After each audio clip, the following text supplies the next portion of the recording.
Tariffs are, in essence, taxes on imported goods. They elevate the cost of foreign products for domestic consumers. Throughout history, governments have wielded tariffs for pivotal reasons. Primarily, tariffs shield domestic industries from the onslaught of cheaper foreign competition. This protectionism fosters homegrown industries and secures jobs. Additionally, tariffs generate crucial revenue for governments. This revenue can bolster public services or diminish reliance on other taxes. Lastly, tariffs serve as a formidable political lever. They can compel other nations to make concessions or adhere to specific demands. In April 2025, the Trump administration unleashed a storm of new tariffs. These tariffs targeted countries with significant trade surpluses with the United States.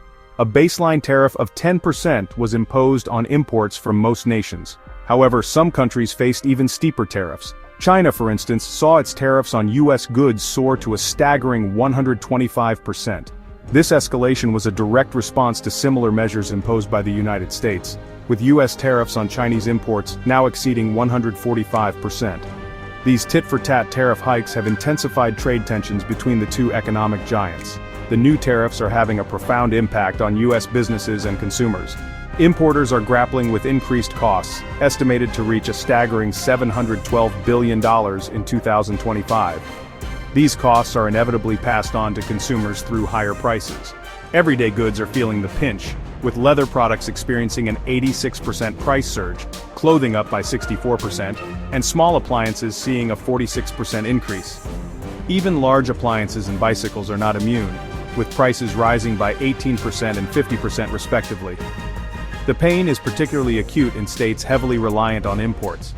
California, for example, is projected to bear the brunt of the tariffs, with importers facing an additional $170 billion in costs.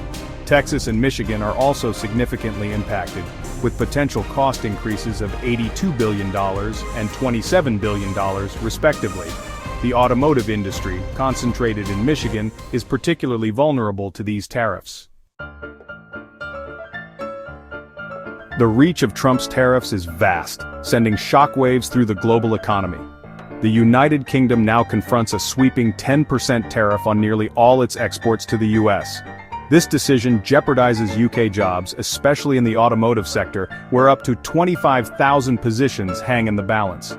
Critical industries like pharmaceuticals and machinery brace for significant impacts.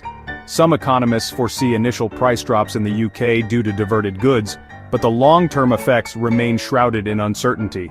The pound's stability and potential UK retaliation could trigger price hikes for consumers. Economic uncertainty has already exerted downward pressure on UK interest rates. China, too, grapples with the fallout of the escalating trade war. Tesla, the US electric car giant, has halted orders in China for its American-made Model S and Model X vehicles due to prohibitive tariffs. This underscores how tariffs can disrupt global supply chains and influence business decisions. Nations worldwide are navigating the evolving trade landscape in varied ways. The USMCA, a trade pact between the United States, Mexico, and Canada, exempts compliant goods from tariffs.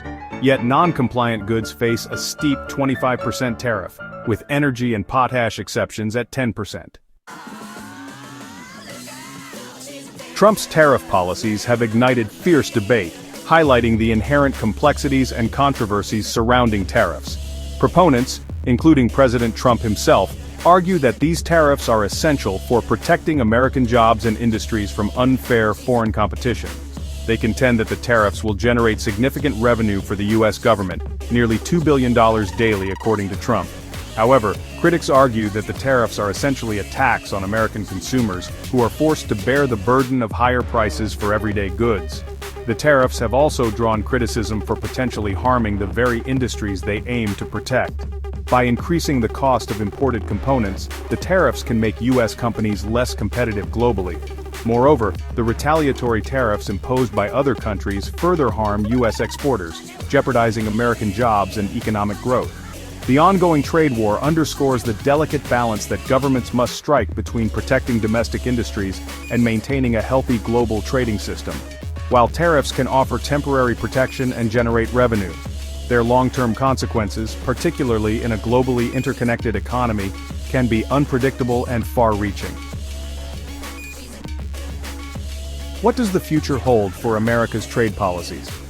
And will Trump's plan stand the test of time?